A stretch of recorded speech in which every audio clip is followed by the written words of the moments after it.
Welcome to the NRNRC Black Table Talk Podcast world. Today is Friday, January 26th, and it's about 10:30 a.m. Usually we're here in the afternoons, but the early bird gets the worm. And we got a very special guest here today, and we're gonna get to one of DC's finest from way back in the day. But before we do that, we're gonna introduce our cast. And to my left, I have Joseph Washington, and over to my far right, I have Rickie Wright. And Foster Sellers. Now, Mr. Rickie Wright, you are a special guest. We're supposed to save you for last, but being Okay. so you went first, could you please state your name once again? My name is Rickie Wright. And Rickie Wright, how you doing today? I'm doing good, man. I've been touched by an angel, so I love Friday is my day. So It definitely looks like your day. You know what I mean? You've been touched by more than an angel. no, I needed to be touched by an angel. So where I come from. Yeah. So speaking about where you came from, we already know your name is Rickie Wright, but who is Rickie Wright from the past? Rickie Wright from the past is a dude who was born and raised in Leroy Park, all that area over there, Washington D.C. First and I'm a guy that just came through Washington D.C. man during the era. I like to call it the crack era during the 80s and the 90s, and we kind of had it. We thought we had it good, but in all actuality, it was probably a very traumatic time in the city of Washington D.C. Mm-hmm. Yeah, and I went through a lot of stuff, man, back then. Going through incarceration and the crack era, and not recognizing how many people that I saw, losing their life and things of that nature, man. And until I got older, I started recognizing that I need to do something with my life, and that's when I kind of started changing my life. How much time you did in prison? I did 7 years down Lawton. Okay. Oh, so you was down there. You definitely was down there before it got shut down and all that. Right. Yeah, I did. My time I did from 80 to 87. And what type of things you seen down there? I mean, we know, what you seen down there, but for the people that's listening, we need to know what was actually going on at that time in the 80s for you down there in Lawton. In the times of the 80s when I was in Lawton, like I said, the crack era was it was new, it just coming off the scene. So it was a lot of money, even in prison as well as on the streets. And it was like a collaboration of, a lot of different guys. We were being infiltrated in Washington, D.C. A lot of people don't recognize that. We've been infiltrated by New York guys, Jamaican guys, a lot of guys from Chi-Town and things like that. We wasn't even beefing with each other in the city of D.C. Northeast, Northwest, Southeast, and Southwest, we was not beefing during that era because so many different, I guess you can say, different other nationalities and things like that were infiltrating Washington, D.C., so we kind of like had to bring about a unity amongst the guys that were here. Mm-hmm. Yeah. So you did 7 years. I did 7 years. So after those 7 years, that was like 1987, right? 87. So when you was free, what happened? When I came home, crack was everywhere. I mean, it was everywhere. Everybody was doing it. I'm talking family members. I can remember I got in a cab, and the cab driver asked me where could he get some crack at. It was, this city was flooded with crack cocaine. And to be honest with you, I didn't even know. Let me say, I kind of knew what it was because prior to that we had, what they call freebasing, but crack was a whole new thing, and I think a lot of people just didn't know how addicted it was. You know what I mean? Because it was in a smoking form, so a lot of people that might have smoked the marijuana or, what we call reefer back then, they kind of took it from that perspective because everybody was smoking it. They was smoking it out of stems or pipes and things like that, and it looked like it was like a social drug, but it was very, very addicted. The first time I hit that stuff, I got addicted. So that means you was drug addict. Drug addict. That's what you want to call it? I mean, proper terms, you know what I mean? But proper terms. So how long was you, on crack or whatever? How long? I stayed on crack from 87 to 2004. Wow. Hmm. Wow. Yeah, Look at you now. yeah. All right, so look, I mean, let's dive off into a little bit. You said from 87 to 2004. To 2004. So we ain't got a whole lot of time, but man, give us something, what actually went on in the cracks and crevices of your addiction. Man, now that I look back at that, I'm gonna give you this story. I can remember one time I was in surgeon quarters in what we call back then a crack house, right? And guys ran up in there with 9mm. It might have been 9 or 10 guys, and it didn't even bother me. They were looking for somebody, and they was like, "Nah, that's Rick. That's not him." And if I was that individual, just imagine 9 or 10 guys coming in there with 9mm. I would have been dead. I mean, there's been times I even went down there because I used to be in this area a lot. And I went down there one time, and I can remember going down in surgeon quarters, and they were shooting. They was having a shootout. And I just wait till they stopped shooting and still went down there. Now, I don't think I got the heart to do that today. Right. You're older and wiser now. Yeah. But it was that was normal to hear gunshots and to see people getting killed and, this and that. Somebody, the language of, man, he killed him. He ran off with that package or something like that. It was just normal. It became the norm that we went to so many funerals. To this day, I don't even go to funerals unless it's significant. I mean, I know it'll be an amazing thing, man. You can look at this, probably pull up this show called City Under Siege back then. Yeah. I remember And that. they can everything you see on City Under Siege, I was in the middle of it. I was totally in the middle of it because this area was like, it was crazy. But we were blind by it because we were making so much money. It was so much money out here and there that I was in 1010 halfway house on North Capitol Street. My grandmother lived at 1932 First Street Northwest. I could bum $1,000 by the time I get to her house. That's how much money was out here. Wow. And I'm just being honest with y'all. It was a lot of money in the street. Oh yeah, it was a lot of money in the street. I mean, dudes, man, you home, give you 200, 300, 500, this and that, and etc. It was a lot of, and I think that's what blinded us, the money. So yeah. So, 2004, you cleaned up.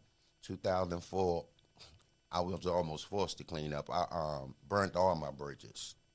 Baby mama, family, nobody wanted me living with him. I ended up in this shelter called Second and D Shelter. And for some reason, the light bulb went on. I looked up, I'm telling you, I had been in the feds, I had been down Lawton. I got to give you this too. I'm an ex-pro fighter. Like, I can box extremely good. Even to this day, I can still put the gloves on and box. I jump my rope and all that. Y'all may not believe it, but if you put me in some boxing gloves, you'll see it. But It don't look too bad to me. I ain't going to jump out there. Right. But anyway, like back then, before I got incarcerated and all that, I was training up a place called Finley's Gym on 10th and Maryland Avenue. Some of y'all might know about that. Sparring with guys like Ray Leonard, Blue Walker, a guy named Larry Hennett, a lot of dudes that's gone there, you know what I mean, and things like that. And I learned the art of boxing extremely well. Even when I got in the shelter, that's when the epitome came to me that you ain't got no business in this place. And immediately, when I got in that shelter, that was my last day ever smoking crack or anything. From that shelter, it wasn't the institutions, it was that shelter that I said, I ain't got no business in here. And from that shelter, they allowed me to stay in there 6 months. I saved up about $7,000, and I never looked back. Wow. That's a hell of a wake-up call. Yeah. Hell of How a about wake-up that? call. Yeah, How that about shelter that? did it for me. I ain't gonna lie to y'all. I don't care what you say. That guys was in there stinking and all that. I was like, I ain't got no business in this shelter. I Right. probably was stinking worse than them. Right. But it's amazing how you see, when you really see a thing. You know what I'm saying? And I really disciplined myself in the shelter to the point I ain't even mess with a girl for a year. Like, I ain't had no girlfriend. I ain't want nothing to distract me. I was so angry with myself I ain't even have such a good job. I was working at the Ritz-Carlton Hotel, cleaning their marble floors. Yeah, I know. Yeah, making $10 an hour. I did a move with the buffer that I learned down Lawton. I put this cheesecloth underneath. Yes, sir. Somebody know what I'm talking about. Yeah. I put this cheesecloth underneath the buffer and buffed the floor. The manager came in the next day. He said, "Man, who did them floors?" I told him I did them. He said, "Man, where you learn that at?" I couldn't tell him where I learned it at. Right. You know what I mean? He took me from $10 to $15 an hour and put me on the executive floors where back then the Washington Redskins and all them had they suites up there. And from there, I saved up $7,000 and I ain't never looked back. Wow. But go ahead. So I mean, y'all got something. I was going to just say, when you're at rock bottom, the only way is to go up, and it's impressive that you had that work ethic. You know, can you talk about that? Right. The work ethic was real strong. Back then, y'all gonna laugh at this. My work ethic was so strong that I used to bum transfers. And people forget that the buses used to have transfers. Paper Right. transfer. Right. Paper transfers. Yeah. I swear to God, y'all, they used to throw. I'd be, man, you got transfer in that, throw it off the back of the bus and give it to you. And you can actually use this transfer all day. Right. Like we used to tag to the time Yeah. and all that, right? Yes, and we sir. would actually use these things all day. And that's how I would get around.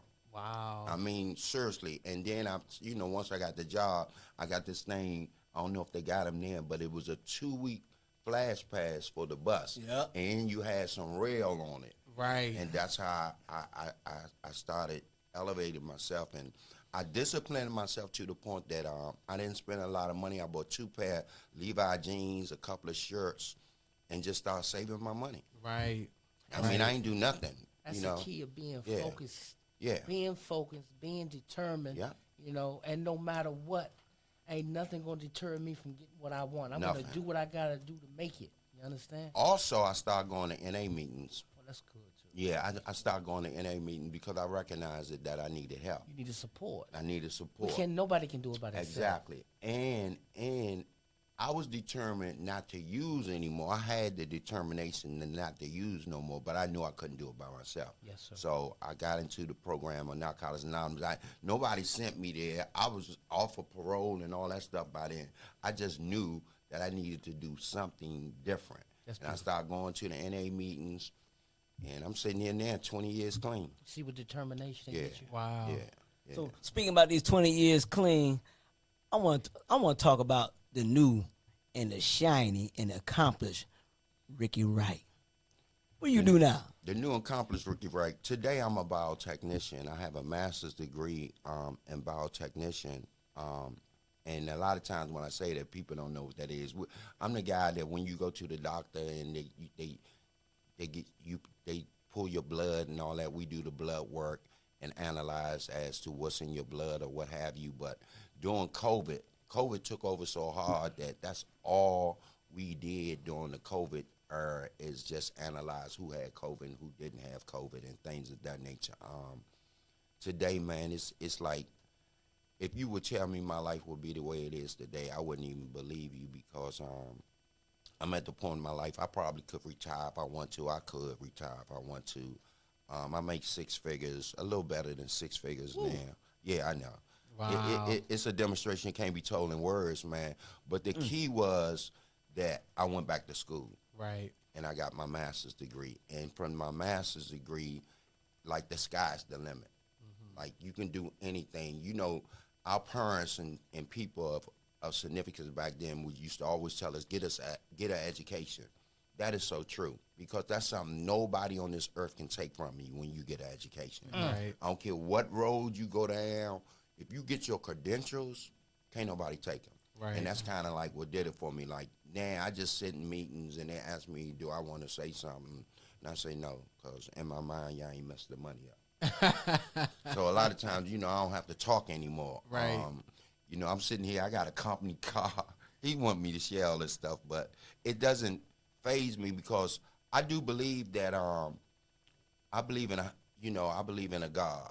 That's right. And That's right.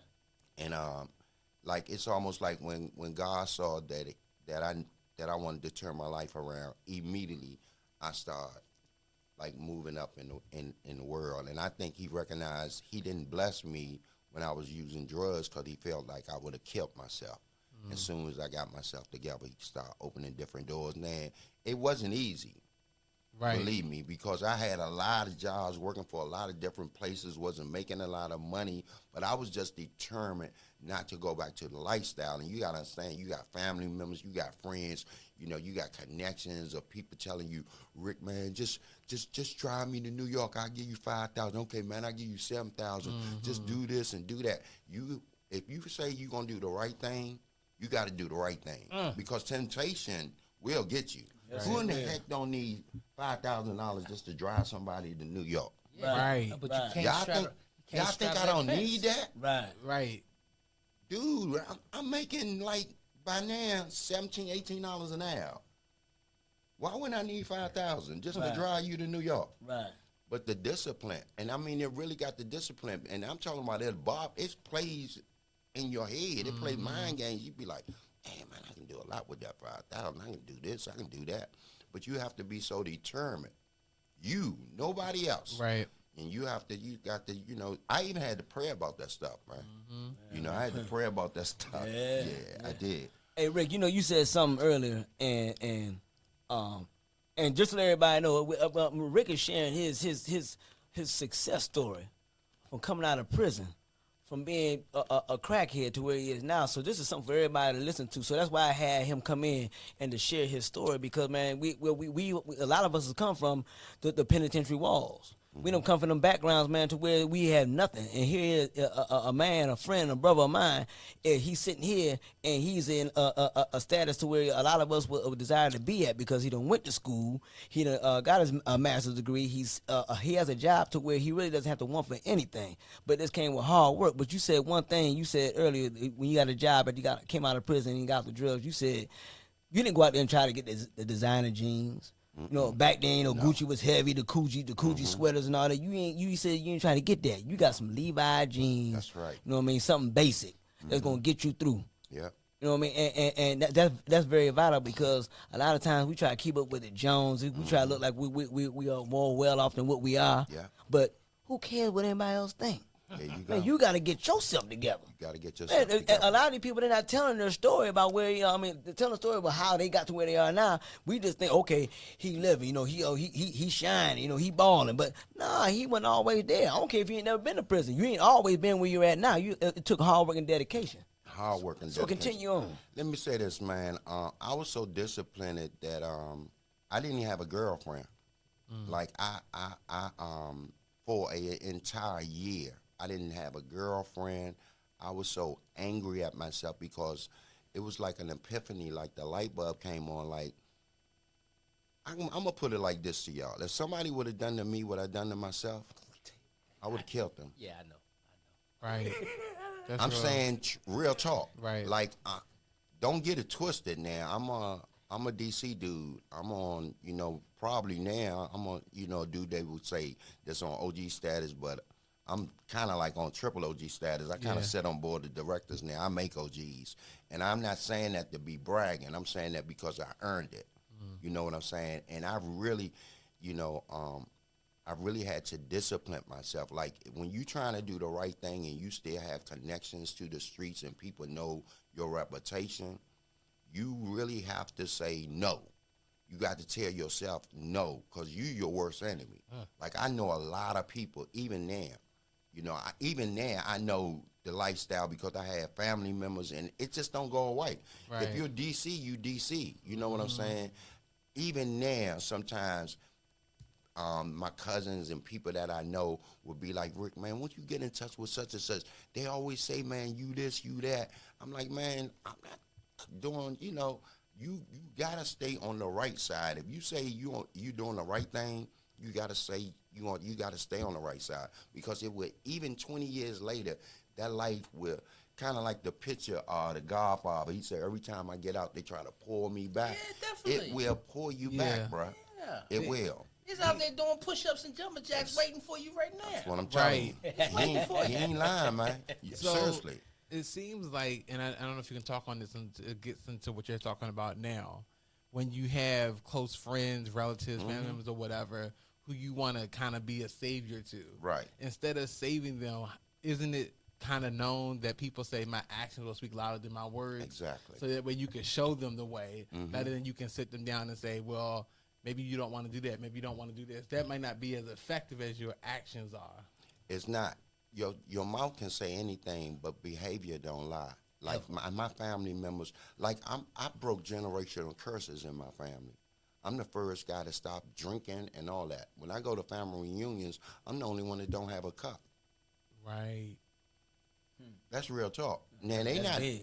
and y'all gotta understand these people. You know, some of my uncles and cousins and them, they carpenters, they brick masons. You know, they got homes and all that. But one day I had to put. I said, "Wow, I'm the only one that ain't drinking." I ain't asked for that. That's what I'm talking about when you line up. You know, the God, if you understand, is going to put you in a position Yes, sir. where you're going to be an example. Right. You know what I mean? It's my actions that show now. It ain't about what I talk and things of that nature. I tell them all the time, I've always loved clothes, as you guys can see. Mm-hmm. But, Looking sharp. right, I had 2 pair of jeans, bits and pieces of cosmetics, T-shirts washing up in McDonald's when I started this process. Now I got 3 closets that's been made with Wow. different types of clothes, church clothes, this clothes, that Yeah. clothes. Yeah, it'll happen. Yeah. It's so important. You were talking about a minute ago how a lot of people feel that they hear people, like you were saying, growing up, go get your education. And some people feel like that's a hurdle or it's a stumbling block. How did you kind of come to that conclusion that this is the way? Believe it or not, money. Right. Like you're not gonna make 6 figures if you don't have no credentials. But if you look at it from this perspective, if I had a business, would I want you running my business and you don't even have a high school diploma? I wouldn't. If I tell myself, okay, this is my business, and I want you to run it, but you don't have a high school diploma, you can't get mad at that. I don't want nobody running my business that don't have no credentials. If I had the business, and I really had, I internalized everything to me because I'm serious. Nobody done nothing to me, bruh, but me. If somebody would have done to me what I done to myself, I really would have killed them. Right. I like that. And so I had to do it to me. No, I mean that. I told you, like when I was coming up, I can fight. I can do all that. I can protect myself. So nobody made me do anything. There ain't nobody put a pistol to my head and say, Rick, you better smoke this crack. That ain't happened. Right. You know, they knew who I was in the street. Don't get it twisted. I did everything to me.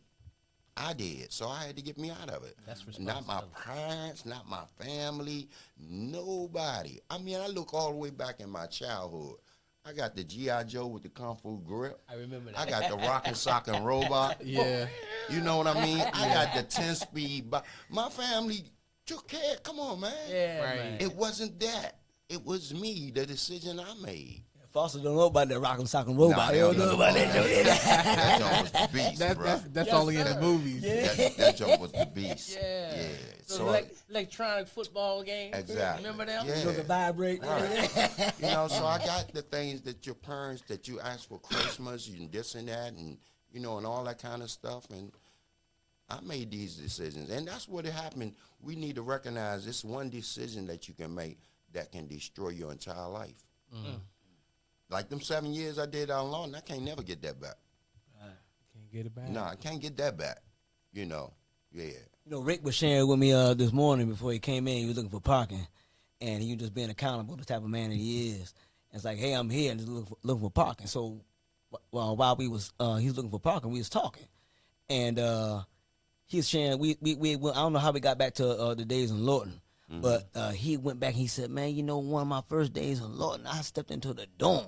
And a man was getting slaughtered, man. He looked and went right back. Go ahead, tell that story. Yeah, just tell. You know, I was down there in, I used to work in the industry in a garment shop, and I can still sew to this day.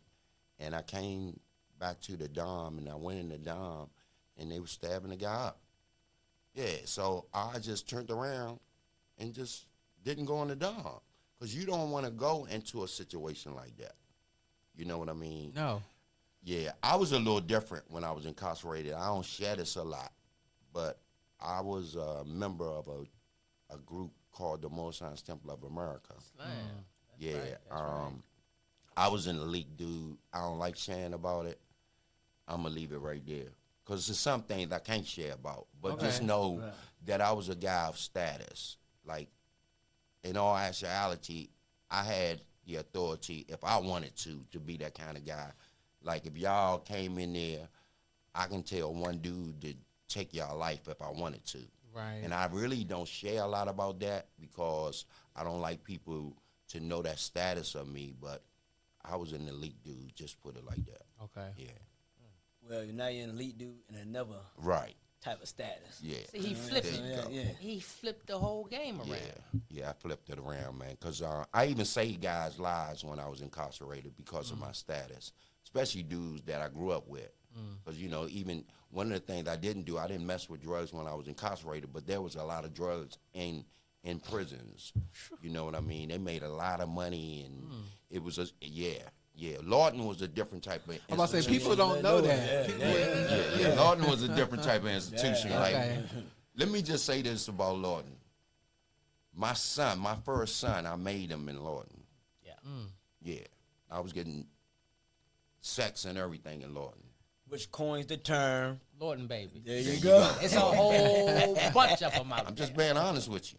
Yeah. So it was a different type of institution too. Just like the Yeah. streets. Yeah, see. Just like the streets. Yeah, because I drank Hennessy and Coke while I was incarcerated in Lawton. Yeah, Oh wow. yeah.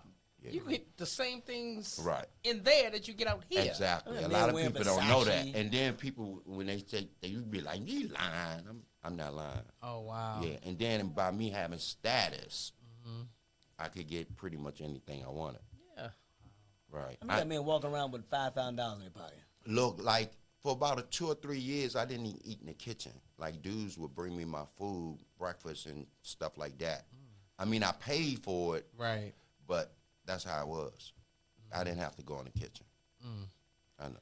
You know, I first met Rick almost a year ago. Coming up on a year. Yeah. I met him through another good friend of ours. And without even knowing me, this man was willing to drive. Well, ain't no willing, he did. Yeah. And I messed up and didn't get back in time. So then I had so much lined up for him. He don't know. He didn't even know me. Look, I went up there to pick him up and everything. They told me he had just came home the kind of time he did. You know how we do when people come home, right? Yeah. I told him I had about $3,000-$4,000 on me. If he wanted to get a girl or whatever, I had all that lined up for him. Where was you okay. at when The I got out? hotel and everything. That's why my man called me. You know what I mean? Because that's what we do, right? You know what I'm saying? Like and I was going to family. give him the game to let him know, dude, you got to get on the right side of the track now. You know what I mean? It ain't about this money, you know, and doing this and doing that and going to clubs and all that. That's going to be, you got to have a plan out here. Because if not, you'll go back. You gonna fail. Yeah. Gonna And you know fail. what? I may not got that money that day, but guess what? The knowledge and the wisdom that he's given me past that, man, you keep that money what he's gonna give me or the big booty woman or whatever he had for me Yeah. that night. Man, through the telephone calls, what he's giving me, far more valuable. Right. But quiet as kept, you did a lot of time, bro. You needed a sister. I don't care what you said. He needed a little, Yeah. you know what I mean? He needed To a little refresh. celebration. Didn't he, man? Yeah, fresh. He just say what he wanted. Didn't he need a little celebration? He did all that time. He needed a little celebration. Sometimes, yeah. And that's what we got to recognize, man. We got to enjoy our life. Like life should be more happiness than it is, you know, the trials and tribulations that we go through. You know, like I've been everywhere. I got to find some new dreams. I want to talk to you about that too. Because when I was little, we used to have postcards. Okay. Empire State Building, Grand Canyon, Right, right. Niagara Falls. I've been to all them places, bro. I ain't sitting here welling with you. All them postcards I seen, I've been to them. You know, because I look back like, dang, yep, I said I wanted to do that. Yep, I said I wanted to go to Niagara Falls. Yep, I said I wanted to go to the Grand Canyon. Yep, I said I wanted to go to the Empire State Building. But I never did it. I've done it. And that's the thing about it. When you have the opportunity to dream again, what would be your message to those who are listening to the podcast to tell them to keep dreaming? you keep your dreams is, there's a scripture in the Bible that says a man without a vision will surely pass. Mm-hmm. You gotta have a vision, man. Yeah. You gotta have a purpose. Like we are, it's amazing that we know we physical beings and mental beings and all that. A lot of times we don't get into our spirituality. But we three-part individuals. We physical, we mental, and we spiritual. Talk about it. And a lot of times we neglect the spiritual because we can't see it. Mm-hmm. But this is how I know spiritual is there. Because it just don't make earthly sense. It don't. I like that one. You can't comprehend it. Like you can't pinpoint it, but it's there.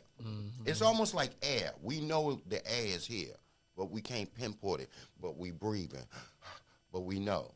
It's like a preeminence. It's like a consciousness or a certain frequency or vibration that you got to be on to recognize it. Like I've been doing things so long.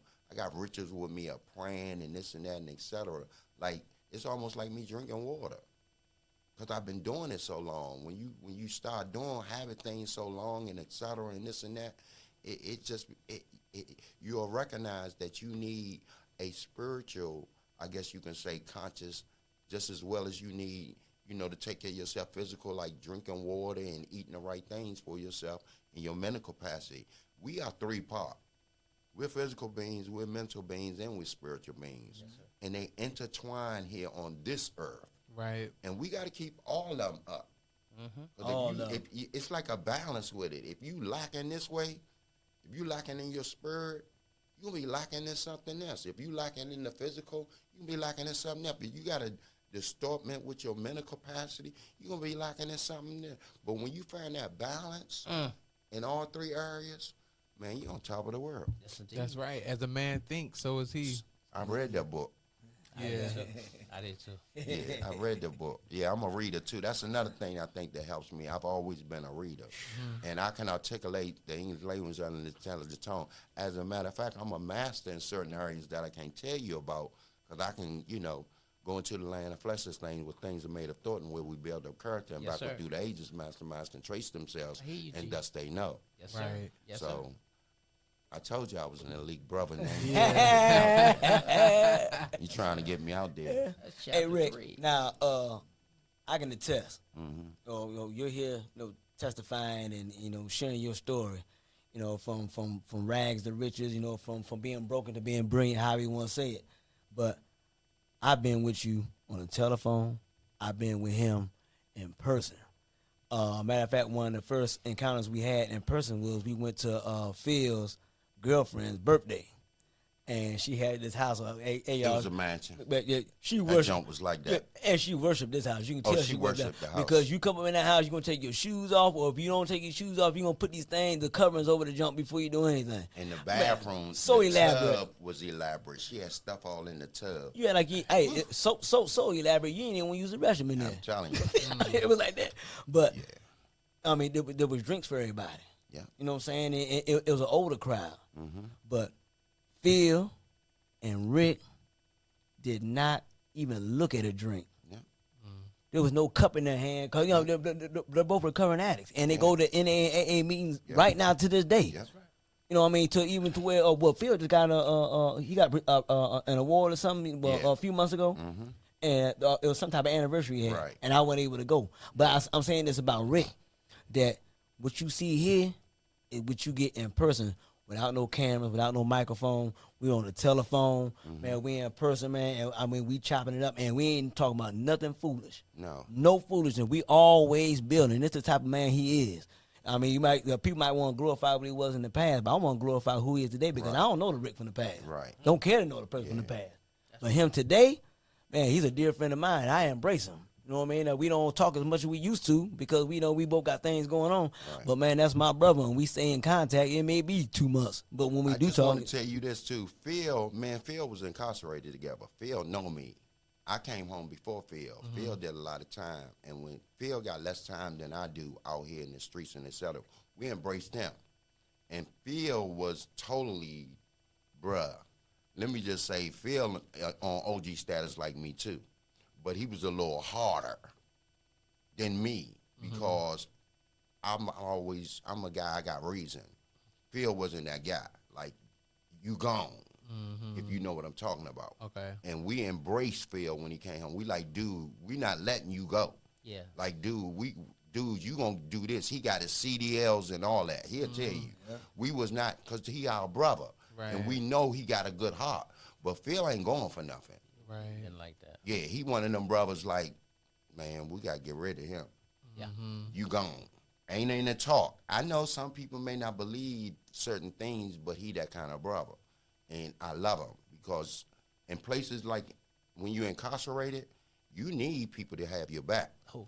And you can say what you want to. I'm like that, but no, you need somebsomebody watching your back too, bro, when you're incarcerated. And I wouldn't want nobody standing next to me if I'm incarcerated but Phil. Because, yeah, we going together. Right. And that's the kind of mentality. But when he came home, we embraced him and we showed him a new way of life. We like, dude, this is what we doing now on this side. And he embraced it wholeheartedly.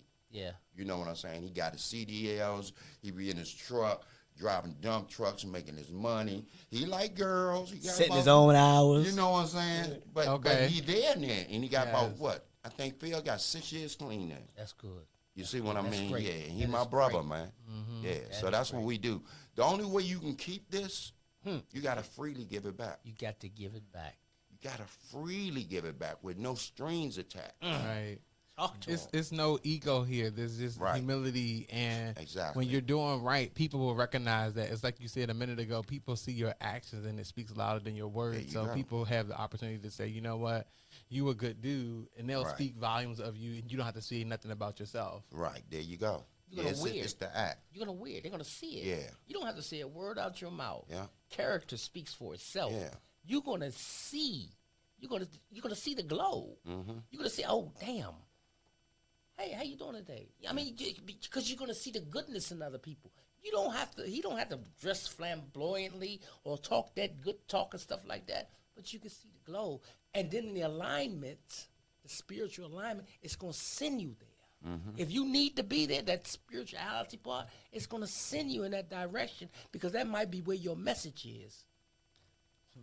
You hear me? You know, people say Right. everything. Now, I want to get this out, too. People always talk about clothes and this and that and et cetera, but clothes is a form of a representation. Because I ain't going to sit there and lie to you. It's hard for us to talk to people that's dirty and their shoes turned over and they bombed and they smelling and all that. They're not going to draw your attention. They just not. I got enough experience to know that. Them youngins out there, you know, if I got some Jordans on my feet, they might listen to me. I'm serious. You right. You No, have you to right, be, yeah. it depends on your crowd and your what you call it. You have to meet people where you at. Like your audience, you know, like when I'm reaching out to young guys, I have to know, you know, I have to have something to get their attention with. I can't be talking about, yeah, man, back in the day, this and that, and et cetera. I have to get down on their level. Yes. That's how I got, you know, some of the youngins I had when I was doing that kind of work to go back to school and all that kind of stuff. You got to find something that you can relate to them for. Because, man, that's a whole nother subject we get into these youngins out here. Right. Yeah, I had to bring you back on that one. Yeah, you're definitely right. But look here, Rick, man, it's always a pleasure to talk to you. Always a pleasure to be in your presence, and it was definitely a pleasure to have you on the NRC Black Table Talk podcast. Give us some parting words before we go. All right, man. Just the part, man. I just want to say, if there's anybody out there listening, man, you know, find what works for you. And what really works for me is education, man.